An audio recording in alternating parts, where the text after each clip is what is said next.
My name is Danielle Mercer. I'm 28 years old, and the morning my father looked me in the eye and said I was dead to him, I learned something that nobody warns you about families. The most dangerous lies are the ones told by people who already know you'll stay quiet. My brother was standing in the kitchen doorway when it happened.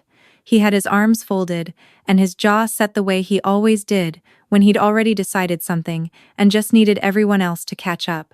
My mother was sitting at the table with her hands wrapped around a coffee mug she wasn't drinking from. And my father, who had called me his most responsible child every year of my entire life, pointed at me and said I had stolen from my grandmother while she was dying. He didn't ask me first. He didn't lower his voice. He said it like he'd been waiting weeks to say it out loud, and the relief of finally saying it was bigger than any interest in whether it was true. My grandmother had passed 6 weeks earlier.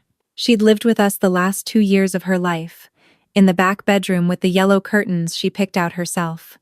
And I had been the one managing her medications, her appointments, her finances. My brother lived 40 minutes away and showed up on holidays. My parents were getting older themselves and struggled with the paperwork, so I handled it. For 2 years, I handled everything, and I never once complained because she was my grandmother, and I loved her, and that was enough. Then she died. And 3 weeks later, her secondary savings account came up $4,200 short during a state review. And my brother told my parents it was me. I remember the sound of my mother's coffee mug hitting the saucer when my father finished talking. I remember the refrigerator humming. I remember standing there, waiting for someone to ask me a single question. Just one. Just whether it was true, and nobody did. My brother said he had seen transfers. My father said there was no other explanation. My mother looked at her coffee and said, in the softest voice she had, that she hoped I knew what I'd done to this family. I told them I didn't take it. My voice was completely steady, which surprised me. I told them I had never touched that account for anything except what my grandmother had authorized, that every transaction had a paper trail, that I could show them everything. My brother said that sounded exactly like something a guilty person would prepare in advance. My father told me to get out of his house. He used words I'm not going to repeat because some things don't need to be carried any further than the room where they were said. I left. I took my overnight bag, because I happened to have it packed from a work trip the day before, and I walked out to my car, and I drove to my apartment on the other side of Raleigh, and I sat in my parking lot for 45 minutes before I could make myself go inside. I want to ask you something before I tell you the rest. If the people who raised you decided you were guilty, before they asked you a single question, what would that tell you about what they actually thought of you all along? Because that question lived in my chest for every single day of what came next.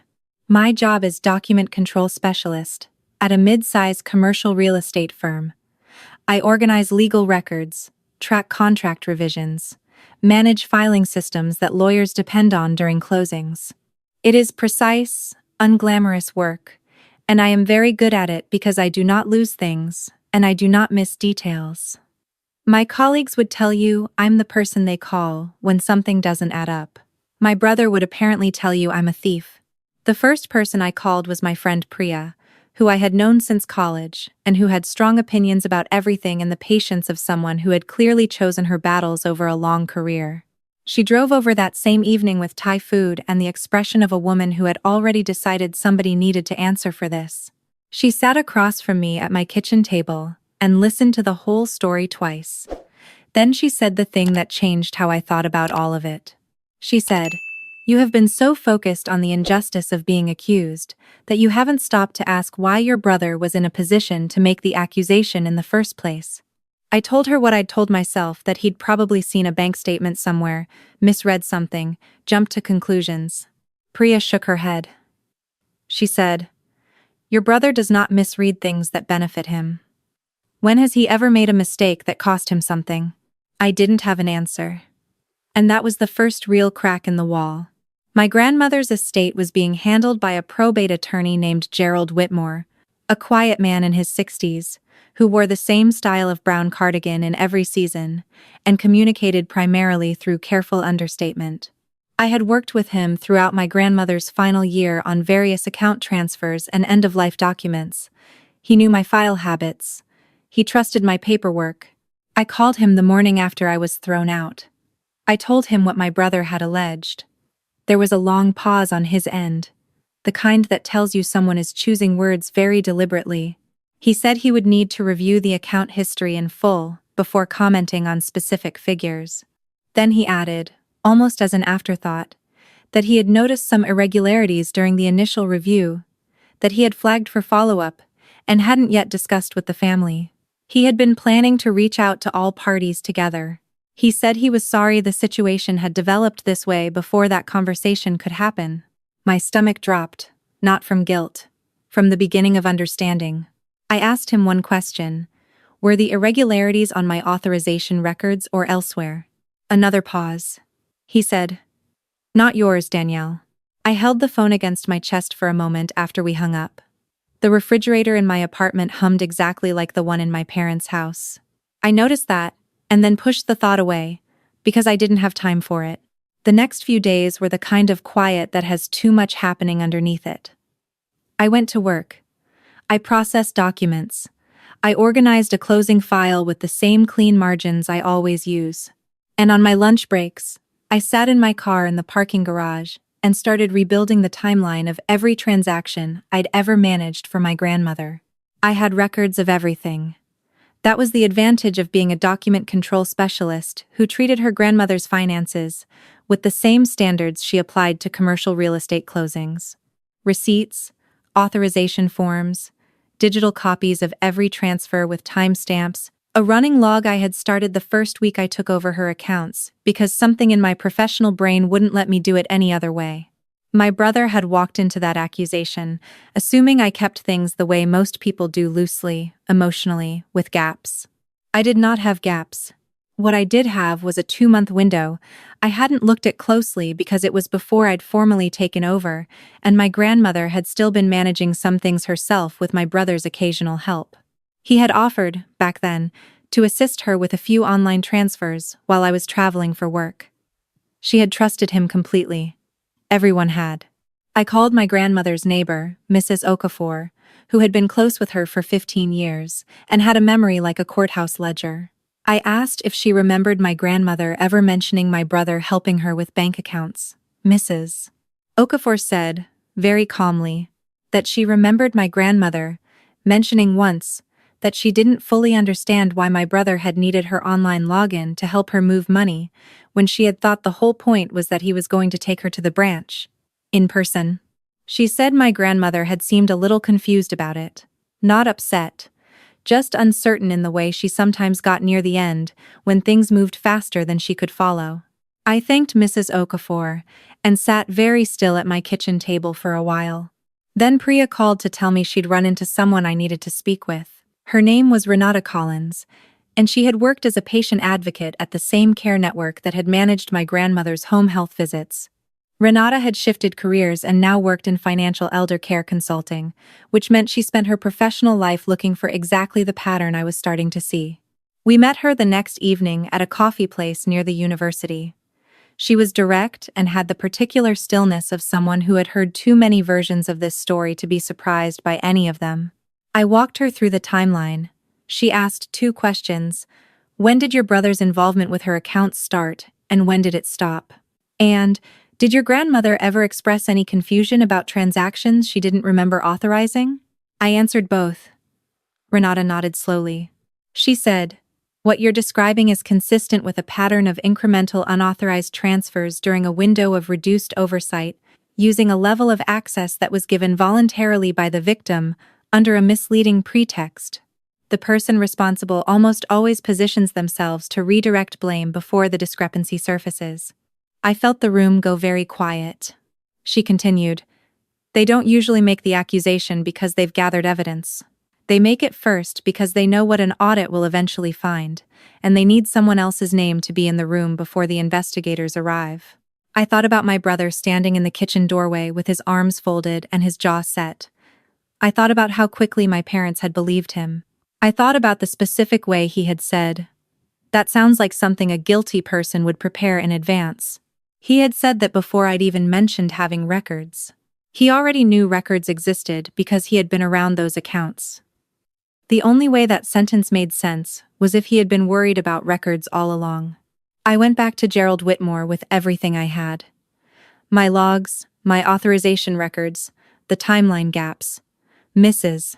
Okafor's account, Renata's professional assessment, and a specific question about whether the transfers, during my brother's window of access, bore any signature of the account authorization patterns he would have had versus mine. Gerald listened to everything without interrupting. When I finished, he opened a folder on his desk and showed me something he'd been sitting on for 10 days, waiting for the right moment. A printout of 3 electronic transfers, each under the federal reporting threshold, each spaced 3 weeks apart, each originating from a device login that had never been registered under my grandmother's primary usage profile and did not match my access history. I stared at the page. My access records were immaculate. The device ID on those 3 transfers was not a phone or computer anyone in the room could connect to me. Gerald said, quietly, that he had already been preparing to contact the estate's bank to request the full device authentication log. He said he had delayed because he had hoped to bring the family together first. He looked at me over his reading glasses and said, "I think we are past that possibility now. I want to tell you something about that moment. It wasn't the relief you'd expect. It wasn't the satisfying crash of a truth landing where it should. It was something flatter and colder, like finally seeing the full shape of a thing you had been afraid to look at directly. My brother hadn't made a mistake. He hadn't jumped to a wrong conclusion. He had done something deliberate to my grandmother while she was dying, and then he had handed me the blame for it the moment the numbers started not to add up. And my parents had picked up that blame and thrown it at me without pausing to breathe. I prepared everything carefully. Priya sat with me at my kitchen table on a Thursday night while I organized the documentation into a clean, clear packet: my authorization records, the timestamped transaction logs, Mrs. Okafor's written account of my grandmother's confusion, Renata's professional assessment framed as an objective analysis, and Gerald Whitmore's printout of the 3 flagged transfers with the unregistered device ID highlighted. I did not write an angry letter. I did not narrate my pain. I wrote a factual summary, in the same format I use at work when I present discrepancies to attorneys. Date, transaction, source, anomaly, supporting document. I addressed it to both my parents and copied Gerald Whitmore. The subject line read, "Correction of false accusation regarding grandmother's estate documentation. Attached." I sent it at 7:40 in the morning. I was already at my desk at work when my phone started going off at 7:53. My brother first. "You need to call me before you do anything else with that." My mother. "Danielle, please call us. This isn't what it looks like." My father. "Come home. We need to handle this privately." Privately. That word hit me somewhere specific. There had been nothing private about being told I was dead to someone in their own kitchen. There had been nothing private about my brother's folded arms and decided expression. Privacy was apparently something my family valued, only once the evidence pointed in the wrong direction. I set my phone face down on my desk and finished my morning's work. My father called 3 more times before noon. My brother left a voicemail I didn't listen to until later that day, and when I finally did, it was 12 seconds long and consisted of him saying, "I made some mistakes, and I think we need to talk before this goes any further." Not "I was wrong." Not "I am sorry." Mistakes. The kind of word people use when they're hoping magnitude stays negotiable. Gerald Whitmore called that afternoon to let me know my parents had contacted him directly after receiving my email. He said he had confirmed to them that his independent review supported my documentation and that the estate bank had now been formally requested to produce the full device authentication log. He said my father had gone very quiet on the phone. I believed that. My father went quiet when he ran out of the kind of certainty that doesn't need evidence. My mother showed up at my apartment that evening. I heard her knock and stood on my side of the door for a moment before opening it, not out of cruelty, but because I needed one more second to decide who I was going to be in this conversation. She looked older than she had 3 days ago. Her hair wasn't done the way she usually kept it, and she was holding her purse in both hands in front of her like a small shield. When I opened the door, she said, "Can I come in?" I stepped back and let her in without answering. She sat on my couch. I sat in the chair across from her and waited. She said, "We didn't know." I said, "You didn't ask." She said, "Your brother was so certain." I said, "I was also certain, and you didn't need me to be. You needed him to be, and that was enough." She started crying, not dramatically, just the kind of quiet leaking that happens when someone is genuinely ashamed and doesn't know what to do with it. She said she was sorry. She said she had always known I was the responsible one, and she didn't understand why she hadn't fought harder to ask questions. I sat with that for a moment. Then I said, "I think part of you didn't want to ask questions, because asking questions meant one of your children had done something terrible, and accusing me was easier than facing that." She didn't deny it. That was the closest thing to honesty I got from her that night. I asked her to leave when the conversation had reached the edge of what I could hold. Not because I was punishing her, because I was full. My father came 2 days later. He sat in the same spot on my couch, and he had the posture of a man who had rehearsed something and was now finding that the rehearsal didn't quite fit the room. He started with, "Your brother has something he needs to answer for, and I intend to see that he does." I said, "That's about him. I'm asking about me." He looked at his hands. He said, "I was wrong to say what I said." I waited. He said, "I should have asked you first." I said, "Yes, you should have. 2 years I managed her care.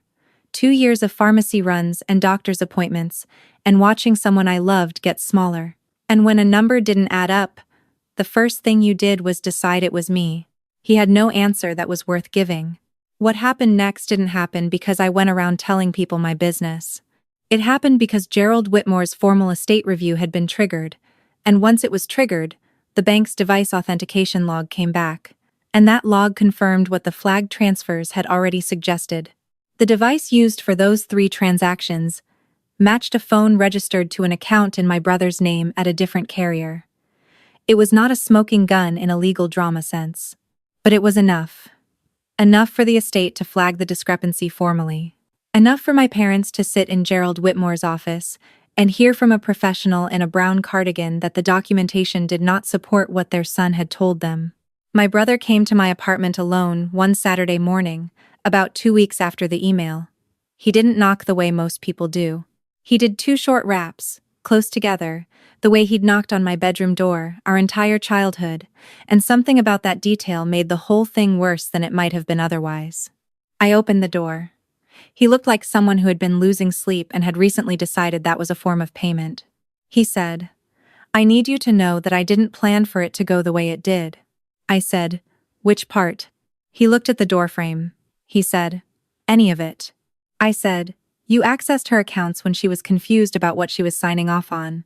Then when the numbers came up short, you told our parents it was me before anyone could look closely. Which part didn't you plan?" He didn't answer that directly. He never would.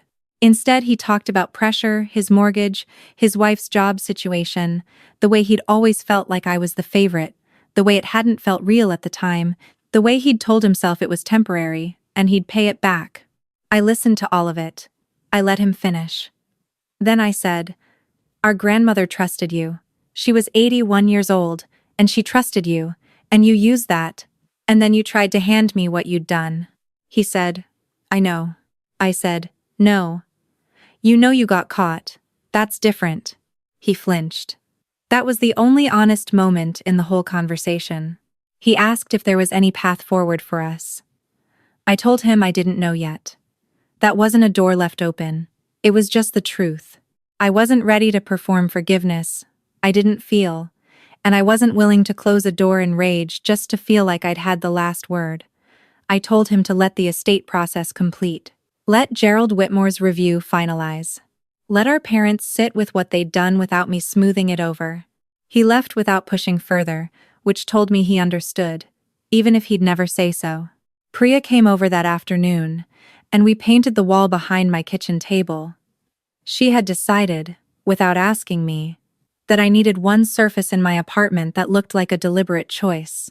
She brought a color called Deep Harbor, which is a kind of dark teal that makes the room feel like it goes somewhere.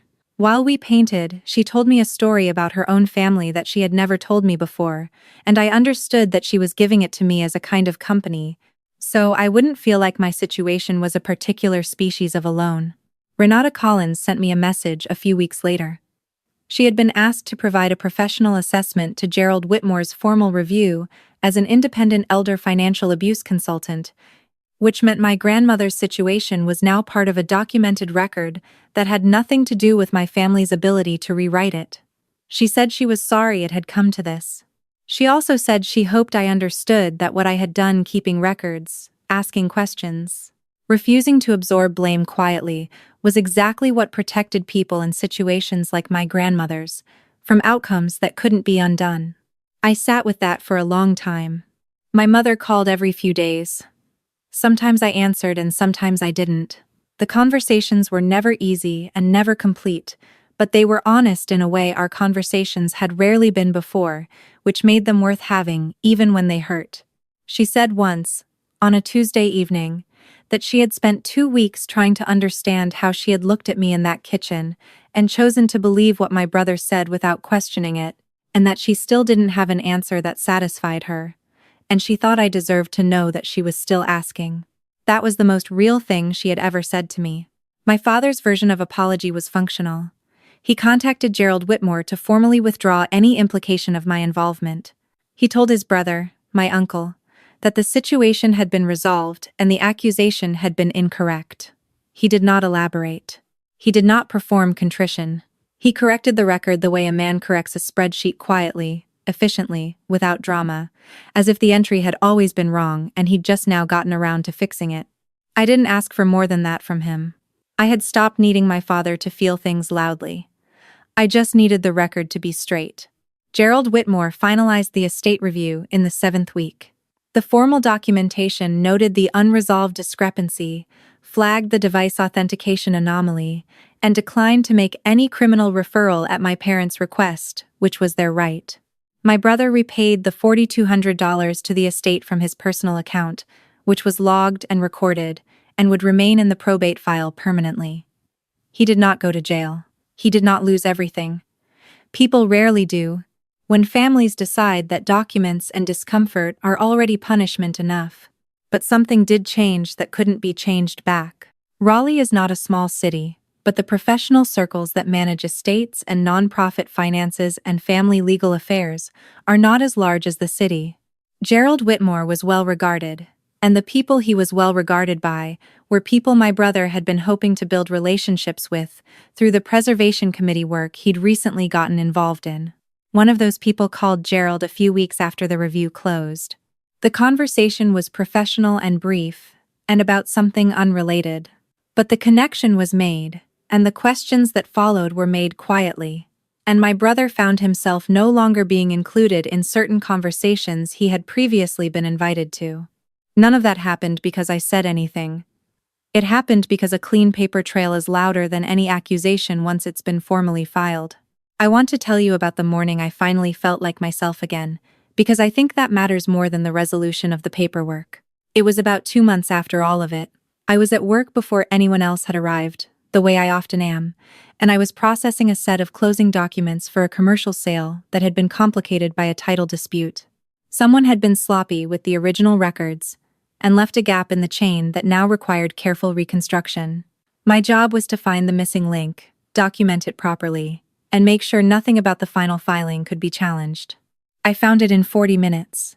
An old escrow adjustment buried in a supplemental addendum that nobody had indexed correctly. I pulled it, copied it, attached it to the main file with a clear notation explaining its significance, and flagged it for the attorney.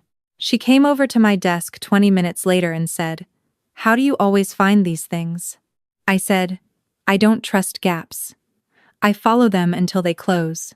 She laughed and went back to her office, and I sat there for a moment with the particular quiet satisfaction of having done something exactly right.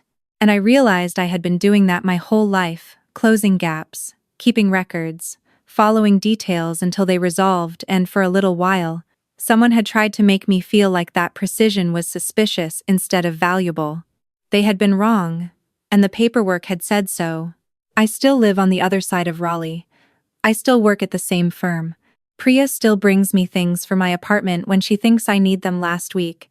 It was a very particular kind of lamp that actually lights the whole room, which is apparently something she has opinions about. The deep harbor wall still looks like a deliberate choice every morning. My relationship with my parents is different now. Not worse, exactly. More honest. The kind of honest that has a little scar tissue in it, which means it can hold more weight than it used to, even if it doesn't look as smooth. My mother and I talk more about real things.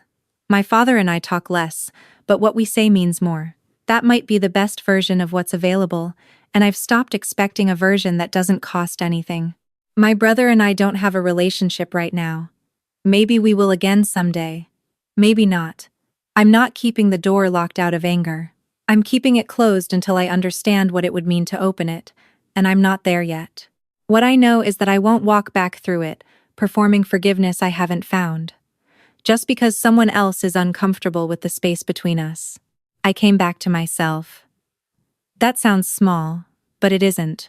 When the people who are supposed to know you best decide you are guilty without asking, there is a particular kind of damage to your sense of your own reality.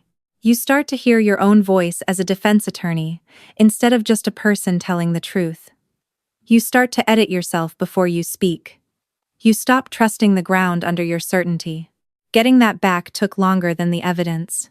The evidence came quickly, cleanly, in the form of a device ID on a bank transfer log, and an attorney in a brown cardigan who had been waiting patiently to share what he already knew. The self came back more slowly, in smaller pieces in a morning at my desk, in a wall-painted deep harbor, in a conversation with my mother where she was actually present, in the steadiness in my own voice when I said, "No, I will not carry this for you. They say revenge has to look like fire to count." Mine didn't. Mine looked like a printout in a probate file. Mine looked like a timestamp on a device log. Mine looked like the record being correct, finally, in a room full of people who had previously chosen to believe something else. And when my father said, the last time I saw him, that I had always been the one he trusted most to do things right, I looked at him for a long moment, and I said, "I know, that's why this took so long to recover from." He didn't have an answer. I didn't need him to. Some truths don't require a response. They just require the other person to finally stop looking away from them. And now I want to ask you the same question I asked myself the morning I sat in that parking lot and couldn't make myself go inside. If the people who raised you chose an easy story over an honest question, would you fight to make the record straight? Or would you decide that your peace is worth more than their clarity? I chose both. It turned out you can. I used to think that doing the right thing quietly was its own kind of protection. That if you kept careful records, showed up without being asked, and handled what others avoided, the people who knew you would know you really know you when it mattered most. Danielle's story taught me something harder, and more honest than that. Doing the right thing quietly is valuable, but it is not armor. The people closest to you can still choose a convenient story over an inconvenient truth, and when they do, your integrity alone will not stop them. What stops them is evidence. What stops them is refusing to absorb blame that was never yours to carry. There is a cause and effect at work in stories like this one, and it runs deeper than most people want to look at. My brother did not simply make a mistake under pressure. He made a series of deliberate choices to access what was not his, to say nothing while the numbers quietly disappeared, and then, when discovery became inevitable, to redirect the damage toward the one person in the family who had been too busy doing the actual work to be watching her own back. That is not a lapse. That is a design. And the reason it almost worked is that it was built on something real. The assumption that responsible people absorb blame more quietly than guilty people deflect it. What I learned from watching Danielle refuse that design is this intelligence without integrity is just a more sophisticated way of causing harm. But integrity without the intelligence to document it, question it, and defend it is not virtue. It is vulnerability. The two have to work together. You do the right thing, and you keep the record. You trust people, and you pay attention to the gaps. You love your family, and you do not hand them your silence as a weapon they can use against you later. There is also something in this story about what real accountability looks like, and what it doesn't. My father, correcting the record quietly, as if updating a spreadsheet, is not the same as reckoning with what he chose.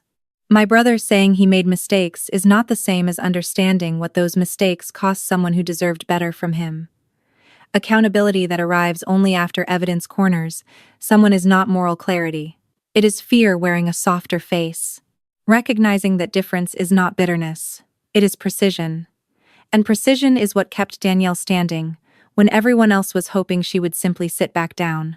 The most important thing she did more than the documentation, more than the emails, more than the confrontations was refuse to perform a version of herself that made other people comfortable with what they had done to her. That kind of refusal takes more strength than most people give it credit for. It is easy to fight when you are angry. It is much harder to stand steady, stay factual, and let the record speak when every instinct is pushing you toward either collapse or explosion. She did neither. She followed the gap until it closed. And that, in the end, is what the truth asked of her, not fire, not drama, not a perfect speech, in a room full of people who were finally ready to listen. Just the willingness to keep the record straight, until the room had no choice but to read it.